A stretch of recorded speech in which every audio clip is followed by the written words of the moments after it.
Bon, moi je vous parlerai pas du parti, ouais, même si évidemment dans la situation il est absolument indispensable.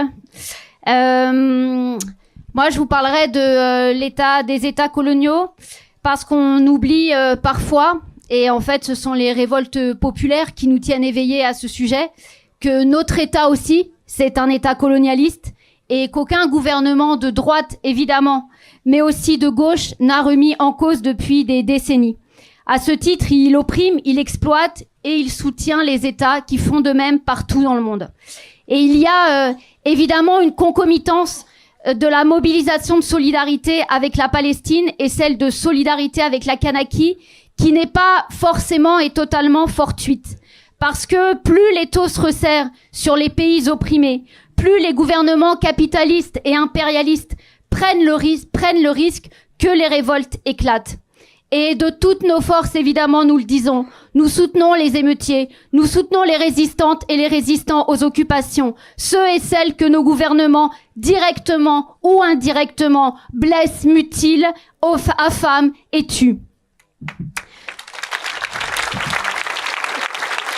Alors, entre élections, dissolution, élections encore et Jeux olympiques, Macron a évidemment bien tenté de mettre sous le tapis la Palestine et la Kanaki, mais au cœur de l'été, la barbarie et la volonté de mater toute la résistance ont de nouveau frappé, au point que rarement, en fait, les communiqués de l'ONU dénonçant tant de violence ont été quasiment rendus publics en même temps. Pour la Palestine, voici les quelques mots qui, depuis juillet et août, circulent régulièrement. Ce témoignage qui dit « Nous n'avons plus nulle part où aller ». Ce témoignage encore qui dit « J'étais battu jour et nuit, les yeux bandés, les mains et les pieds enchaînés ». Les différents communiqués de l'ONU qui nous disent « Coups de pied, coups de poing à la tête et au cou, brûlure de cigarettes, médicaments hallucinogènes ». Il y a besoin, disait l'ONU, à l'appel des soignantes et soignants à Gaza, il y a besoin d'une trêve humanitaire pour vacciner en masse contre la poliomyélite, car cette vaccination est rendue impossible au milieu de la guerre. Ça, c'était le secrétaire général de l'ONU. L'ONU parle d'impunité absolue d'Israël face à ce qu'elle qualifie d'escalade dans le recours à la torture. Et je cite, « Mais décidément, oui, l'ONU et toutes ses résolutions sont bien des pièges à cons. Car il n'y a jamais eu autant de dénonciations des actions de l'État d'Israël.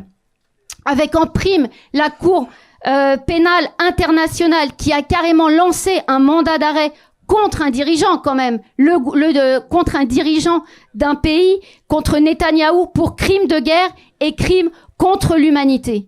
Pourtant, ce même gouvernement, celui de Netanyahou, déclarait sans ciller, suite au témoignage début août de prisonniers palestiniens ayant subi des viols dans des centres de détention de prisonniers palestiniens. Il déclarait que c'est faux et que ces déclarations se font probablement sous le coup de la pression du Hamas. Alors même que quelques jours plus tôt, un député du Knesset qui avait participé aux manifestations devant les centres de détention, en pleine séance, à la question « Insérer un bâton dans le rectum d'une personne, est-ce que c'est légitime ?» Et le même gars disait tranquillement « Depuis le 7 octobre, it's over. Tout est légitime, on peut tout leur faire. » C'est à cet État génocidaire qu'Emmanuel Macron apporte depuis le début un soutien sans faille.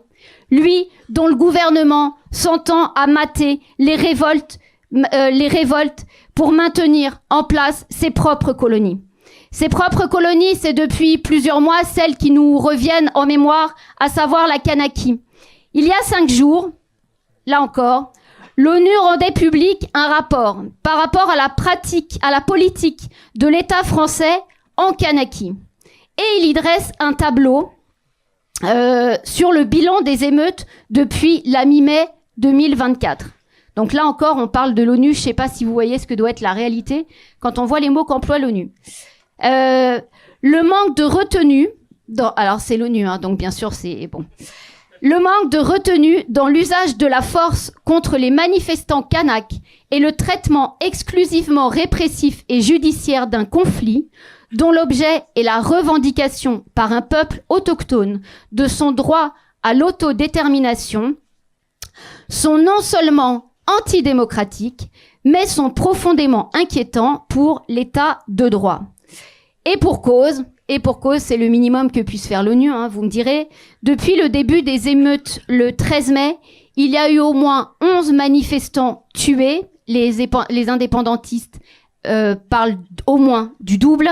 169 blessés, 2235 manifestants arrêtés ou détenus arbitrairement, des dizaines de déportés, comme ils sont qualifiés par les indépendantistes, des dizaines de déportés vers la France métropolitaine et 500 Kanaks victimes de disparitions forcées. On parle donc d'une colonie du gouvernement français. Alors, ce même rapport, il aurait pu passer finalement avec pertes et fracas par la poursuite des Jeux Olympiques, hein, bien sûr. Le problème, c'est qu'il apparaît quelques jours après qu'un manifestant ait de nouveau été tué suite au blocage d'une route. Mais alors là aussi, on atteint un peu des sommets dans la provocation. On ne sait même plus d'ailleurs trop comment le qualifier, puisque 3 enquêtes ont été ouvertes à la suite de l'assassinat de ce manifestant, et 2 quand même sur 3 concernent les violences sur les forces de l'ordre. C'est-à-dire que c'est un manifestant qui est mort, mais 2 enquêtes sur 3 concernent les violences faites sur les forces de l'ordre, et une seule a pour qualification les actes de la police de violence policière, ayant entraîné la mort. Bon, ça c'est tellement factuel que c'est évidemment dur à nier, mais bien sûr sans volonté de la donner. 3500 forces de l'ordre ont été appelées quand même en Kanaki, donc on imagine qu'il y avait quand même une intention. Bon, et bien sûr on se prononcera pas hein, sur l'issue de l'enquête. Évidemment, on peut se dire que la modification du corps électoral qui devait permettre l'extension du droit de vote aux habitants récents de Kanaki, majoritairement français, et rognant encore de fait les droits du peuple kanak. On peut dire que si c'est ça qui a mis le feu aux poudres, c'est quand même dans un contexte de crise économique qui foudroie les Kanaks, dont le salaire médian est quand même 2 fois plus faible que celui des non-Kanaks. Alors on a eu le panel, hein, le gouvernement s'y entend aussi dans la répression, l'état d'urgence du 16 mai, qui a été levé le 28 mai et qui est de nouveau activé jusqu'au 26 août, le déploiement dont je parlais de 3500 flics, la suspension du réseau TikTok, je veux dire, voilà, ça arrive partout, hein. Pendant plusieurs mois, des unités de l'armée qui ont été déployées dans les ports et les aéroports, donc quand même un véritable état de guerre. Et pourtant, tout cela n'aura pas stoppé la soif de justice qui continue de s'exprimer.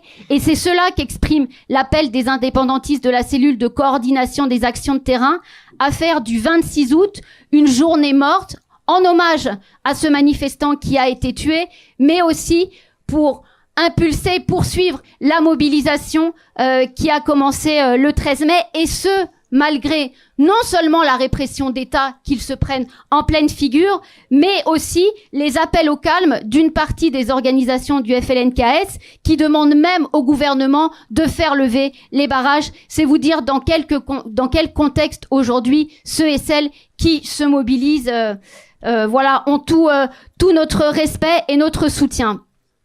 Alors,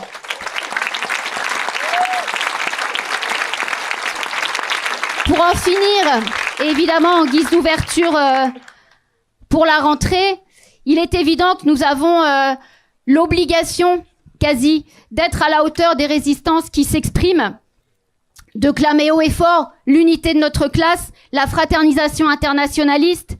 On ne pense pas, comme l'a écrit le nouveau Front populaire dans son programme, qu'il faille renouer en Kanaki avec la promesse d'un destin commun dans l'esprit des accords de Nouméa. Parce que le destin commun imposé par la force, c'est l'ordre raciste et la colonisation. Alors oui, faisons de la rentrée la poursuite des mobilisations de solidarité qui ne devront pas, comme tout le reste, attendre quoi que ce soit, être tributaires d'un nouveau Premier ministre ou bien d'un nouveau vote du budget. Oui, disons-le dès maintenant et mobilisons-nous pour ça. Colons hors de Palestine, colons hors de Kanaki, oui au droit des peuples à décider de leur sort et de leur avenir.